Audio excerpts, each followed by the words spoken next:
지금 우리가 체크해야 될 거는 고점이 어디로 잡히느냐. 거기서 이제 좀 조정이 나오면은 스윙 투자를 많은 분들이 시도할 것이고, AI에 대한 투자 심리가 적어도 2년, 적어도 3년 동안은 이어질 수밖에 없다.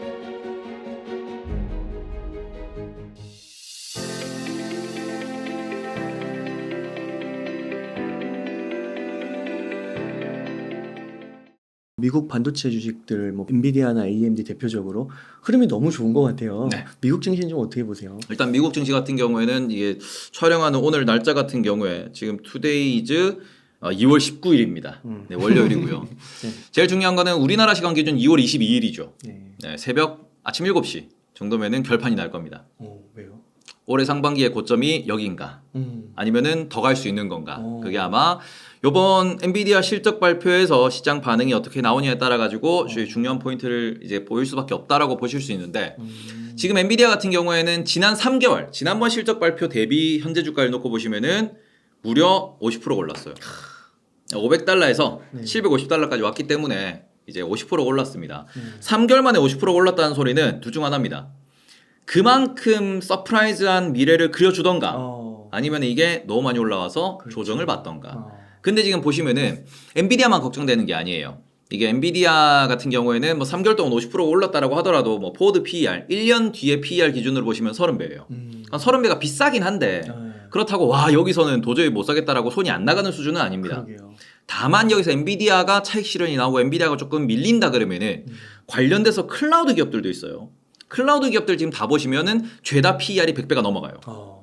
클라우드나 사이버 보안들 기업들 대표적으로 막 이렇게 쭉 보시면은 뭐 클라우드 스트라이크도 그렇고 스노우플레이크도 그렇고 모든 기업들이 PER 100배에서 150배까지 올라가 있습니다. 네. 그러니까 지금 빅테크들 같은 경우 우리가 보면서 와 빅테크들 PER 30배면 너무 비싼 것 같아 라는 얘기를 해요. 근데 빅테크들은 PER 30배라고 하더라도 이게 변동성이 매우 클 거냐 그러면 여전히 저가에 쓰고 들어올 수 있는 상황입니다. 하지만 그 밑단에 있는 반도체 기업들이나 클라우드, 소프트웨어 기업들 같은 경우에는 PER이 100배, 200배씩 올라가 있다 보니까 그런 쪽은 변동성이 매우 커질 수 있고요. 그럼 이 상황에서 지금 이제 핵심이 되는 거는 엔비디아가 밀린다라는 부분에서 심리가 위축되면은 어찌 보면은 지금 모두가 롱을 바라보고 이게 어찌 보면은 파생 시장까지 같이 엮이는 건데, 지금 이게 파생 상품 시장에서도 다들 롱만 외치고 있어요. 그러니까 특히 빅테크는 롱을 외치고 있다고 하니까 빅테크 숏에 대한 배팅이 없는 상황이거든요. 그러니까 순간적으로 수급이 뒤집어지면은 급락이 나올 수 있는 그런 상황인 거죠. 네. 그리고 그런 식으로 한번 차트가 무너지고 난 뒤부터 이제 실적에 대한 눈높이, 그리고는 금리 인하가 점점 멀어진다라는 그런 부분에 있어서 상반기에 계속 불확실성이 부각이 되면은, 그러면은 S&P 500이 5,000 정도 수준 혹은 5,000에서 5,500 정도 5,000에서 5,050 정도 되는 수준, 요 수준이 어느 정도 상단이구나. 그리고는 실적이 받쳐줘야 올라가겠구나. 네. 그러면은 이제 여름 되면은 불확실성이, 대선 불확실성이 부각이 되겠죠. 그렇기 때문에 이렇게 되면은 올해 초에 찍은 5,050이라는 S&P 500이라고 하는 이 고점 라인이 결국에는 대선이라고 하는 불확실성까지도 이어지는 고점 라인이 될 수도 있겠구나. 이렇게도 볼 수 있는 부분이거든요. 그래서 이게 대선이라는 게 참 아이러니한 게 바닥도 막아주지만 과거 대선 시절에, 대선 직전에 대선 인해를 놓고 보시면은 상방도 좀 막혀 있는 부분이 많이 보이거든요. 그리고는 그걸 계속 뚫고 올리는 힘이 AI인데 AI에 관련된 가장 대장주라고 볼 수 있는 엔비디아가 살짝 좀 투심을 꺾는 그런 행동, 혹은 뭔가 이게 파생 상품 시장에서의 뒤틀림을 만들어낸다 그러면은, 그렇게 되면 올해는 그쵸, 뭐 5,000 전후에서 S&P 500이 계속 행보를 하는 그런 모습도 보일 수 있는 상황이다. 그래서 다들 비싸다 그래요. 비싸서 안 된다, 뭐 나스닥이 뭐 여기서 20% 30% 빠져야 된다, 뭐 이런 얘기도 하시는데 오히려 저는 반대로 나스닥이 버티면서 실적이 올라올 때까지 버텨줄 것이다. 네. 그만큼 AI에 대한 확신은 우리 모두가 갖고 있잖아요. 지금 우리가 뭐 제미니도 그렇고, 그 다음에는 GPT도 그렇고, 실제로 갤럭시 S24에 들어가는 것도 그렇고, 그 다음에는 우리가 MZ세대 친구들 같은 경우에는 사진 보정, 그런 것만 보더라도, 그럼 우리가 틱톡을 보시는 분들 보면은 그런 영상들 많잖아요. 실제로 이렇게 필터를 이만큼 휘어놨다가 필터가 딱 사라지면은 어이구 이상한 사람 나타나고. 네. 그게 다 AI거든요. 네. AI가 실제로 우리 주변에서 뭔가를 그 상품을 만들어내고 우리가 그걸 소비를 하면서 그걸로 실제로 우리는 경제가 돌아가고 있음을 느끼고 있습니다. 그리고 이 부분에 있어서 점점 더 발전한 거를 계속해서 업데이트 시키고 있다는 점은 여전히 우리가 돈이 될 거라는 기대, 희망을 만들어내는 거고, 그렇기 때문에 나스닥은 쉽게 무너지지 않을 것이다. 빅테크는 쉽게 무너지지 않을 것이다. 네. 그러니까 뭐 5% 10% 빠지면 또 사겠죠. 올라가면은 비싸다고 또 이런 이벤트들이 발생을 하겠죠. 그래서 결국 미국 시장 같은 경우에는 지금 우리가 체크해야 될 거는 고점이 어디로 잡히느냐. 거기서 이제 좀 조정이 나오면은 거기서는 스윙 투자를 많은 분들이 이제 시도할 것이고 그런 분들이 결국 이제 변동성을 만들어내는 그러한 뭔가 차트를 만들어내는 그런 흐름을 올해 내도록 가져가지 않을까 이렇게 보고 있습니다. S&P가 500 전후로 움직인다고 하면 5천 네. 5천 네. 전후로 움직인다고 하면 급락 가능성 막 20%막 이렇게까지는 가능성은 낮다고 보시는 거예요? 20%씩 빠지려면은 일단은 뭔가 금융위기가 터져야죠. 근데 그 금융위기라는 게 지금 연준 기준에서도 엄청나게 많은 데이터를 모집하고 있고요. 그 데이터를 보면서 대응을 하고 있단 말이죠. 지금 우리가 2010년대 같은 경우에도 더 이상의 금융위기는 없다라는 말들이 되게 많이 나왔었습니다. 왜냐하면은 2008년도 리만 사태가 터지고 난 이후에도 지금 연준도 뭐 계속해서 좀 정책을 바꾸고는 있지만 실제로 연준이 시장에 강력하게 개입을 하기 시작했어요. 특히 채권 시장에. 네. 그러니까 우리가 금융위기가 터진다라고 하면은 결국 빚잔치가 터진다라고 이야기를 하잖아요. 그럼 그 빚의 핵심은 결국 채권이 되는 거거든요. 이번에 코로나 때도 우리가 보셨겠지만 코로나가 터지자마자 연준이 했던 행동은 뭐냐 그러면은 바로 본인들의 하나의 계좌를 터가지고 시장에 있는 채권 다 사들였죠. 말 그대로 빚잔치를 막기 위해서 행동하는 방법을 알게 되었다라는 거고요. 우리가 SBB 때도 마찬가지고요. 크레딧 스위스가 터졌을 때도 마찬가지로 ECB나 연준이 바로 등장시켰던 거 뭐냐 그러면은 은행들을 상대로 계좌를 열어줬습니다. 너네들 터질 것 같지? 터질 것 같으면 나한테 내놔. 네. 우리가 그걸 막아줄게. 라고 했던 부분이에요.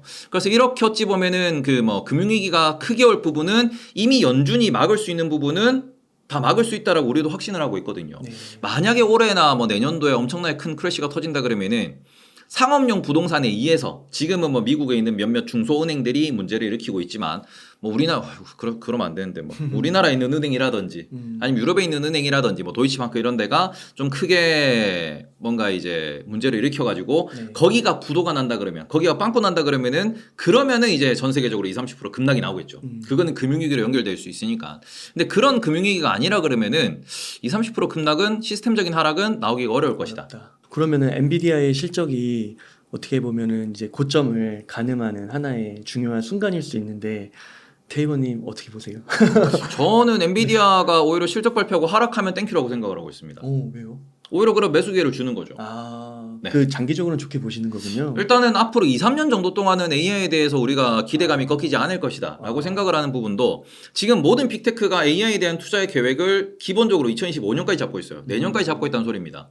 그리고는 그러면서 상품을 낼 거고 그러면서 비즈니스 모델을 만들어 나갈 거다라고 이야기를 하는 부분이고 지금 보시면 기업마다 전략은 좀 다른데 AI에 지금 반도체를 만들어내는 설계하는 쪽이 어찌 보면은 뭐 엔비디아, AMD 혹은 거기에 들어가는 이제 기본적인 특허를 들고 있는 ARM, 그런 케이던스 시스템 이런 데가 결국에는 반도체 설계 쪽이고요. 그걸 만드는 쪽이 TSMC고 TSMC는 가동률이 100%입니다. 그리고는 이런 반도체를 사가는 기업들의 전략을 놓고 보시면은 마이크로소프트 같은 경우에도 애저라고 하는 클라우드를 중심으로 지금 돌리고 있는 중이고요. 구글 같은 경우에도 본인들의 클라우드를 중심으로 돌리고 있습니다. 그러니까 클라우드의 데이터 처리 용량이 데이터 이제 니즈가 점점 늘어난다라는 점 자체를 AI에 대한 니즈라고 다들 파악을 하고 있거든요. 그럼 이런 부분에서 마이크로소프트가 1년 동안 30%나 클라우드가 성장했다라는 부분은 결국에는 이게 AI에 의한 효율화일 수도 있고요. 그리고는 점점 자동화로 들어가면서 혹은 더 많은 데이터가 필요하다 보니까 그런 부분에서 클라우드 사용량이 늘어나면서 실적이 좋아진다라고도 볼 수 있는 부분입니다.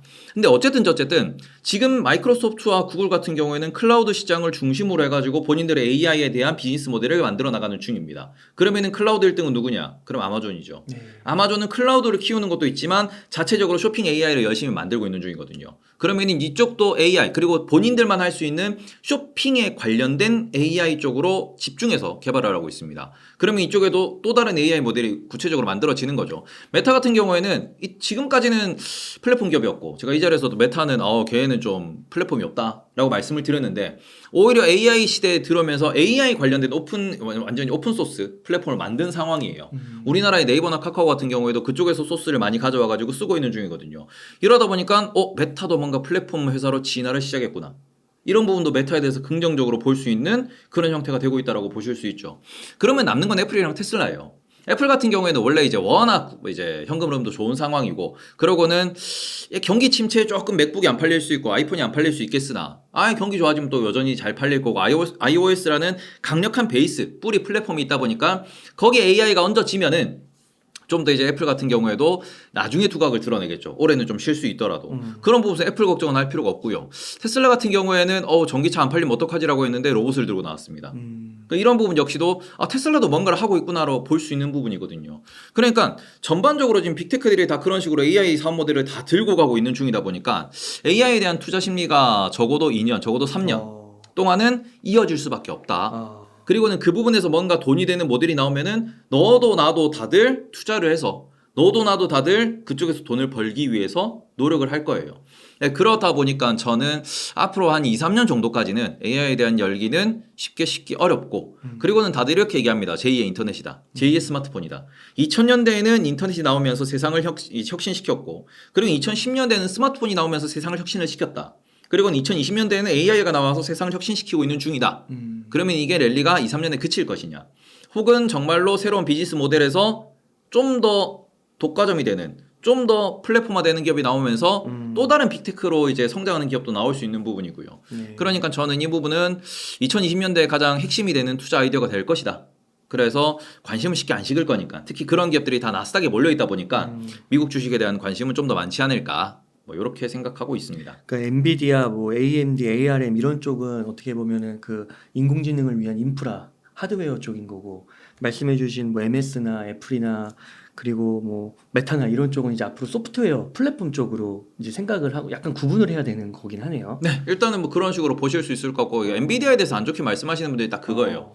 너네 지금 열심히 뭐 그래픽 카드 팔아가지고 돈 많이 벌고 있는데 그러면은 AMD가 됐든 네. 아니면은 지금 오픈 AI도 본인들의 그래픽을 설계해가지고 만들겠다고 맞아요. 하잖아요. 맞아요. 그러니까 경쟁자가 나오면은 너네 언제까지 영업이익률 70% 유지될 것 같냐? 그렇죠. 이걸 보고 까고 있는 거거든요. 맞아요. 네. 그러니까 엔비디아 랠리가 얼마나 이어질 거냐 이건 제한적일 것이다. 네. 오히려 거기에서 그래픽 카드를 사와서 AI를 돌려서 비즈니스 모델을 만드는 기업들이 좀 더 돈을 잘 벌지 않겠느냐. 네. 그리고는 걔네들의 업사이드가 좀 있지 않겠느냐. 이런 얘기를 하는데 결국 그 부분은 엔비디아도 플랫폼이 없는 건 아니거든요. 뭐 자율주행 관련된 소프트웨어도 계속 개발해서 팔고 있고 그리고는 본인들의 그 AI 관련된 데이터베이스 자체도 본인들이 서비스를 하고 있기 때문에 이런 부분에서는 엔비디아가 앞으로 어떤 식으로 비즈니스를 만들어내고 어떤 식으로 돈을 계속 벌어 나갈 거냐. 말 그대로 AI 시대에서 지금은 한정된 뭔가 소프트웨어, 하드웨어는 구분이 되어 있는데 여기서 모두가 이제는 돈을 벌기 위해서 넥스트 스테이지로 넘어가는 거거든요. 그럼 다음 챕터에서 돈을 얼마나 누가 잘 벌지는 모르는 거죠. 네. 그래서 이런 부분은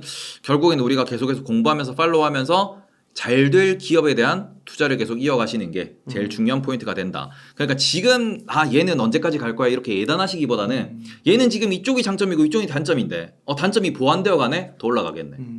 이런 부분으로 조금 보셔야 되지 않나 이렇게 말씀을 드리고 싶고 얘는 지금 잘하는데 점점 마켓시어도 떨어지고 AI에 있어가지고 성능도 안 좋고 돈도 좀 못 버는 것 같고 이러면은 이런 쪽에서 비중 조절을 좀 하시는 쪽으로 고민을 해보시는 게 좋을 것 같다 이렇게 말씀을 드리고 싶습니다. 그러니까 섣불리 어느 한쪽에 몰빵하기보다는 조금 나눠서 이렇게 하는 것도 방법일 수 있을 것 같고요. 네. 그렇죠. 그 진짜 그 반도체 쪽 아니고 진짜 AI 소프트웨어 이쪽에서도 빅테크 간의 경쟁이 엄청 치열해질 것 같네요. 앞으로. 그쪽은 뭐 거의 목숨 걸고 하는 거죠. 그렇죠. 네. 그러면은 애플 여쭤보려고 했는데 애플도 뭐 지금은 좀 주춤하지만 앞으로는 큰 문제 없다. 네. 근데 애플 같은 경우에는 최근에 이제 그러니까 개발자들을 위한 AI 툴 이거를 좀 개발해가지고 이제 곧 서비스를 할 거다라는 이런 얘기가 나왔고 네. 그러면 개발자들이 이제 AI를 돌릴 수 있는 그런 프로그램을 iOS에서 업데이트하면은 그러면은 이제 다음 세대 뭐 아이폰이라든지 맥북 같은 경우에는 이제 AI 기반으로 뭔가 이렇게 좀 자동적으로 이렇게 돌리는 알고리즘을 돌릴 수 있는 요런 이제 하드웨어적 스펙도 올라오는 그런 시기가 올 텐데 그 부분에 있어서 이제 애플 투자자들이 불만을 갖는 거는 느리다.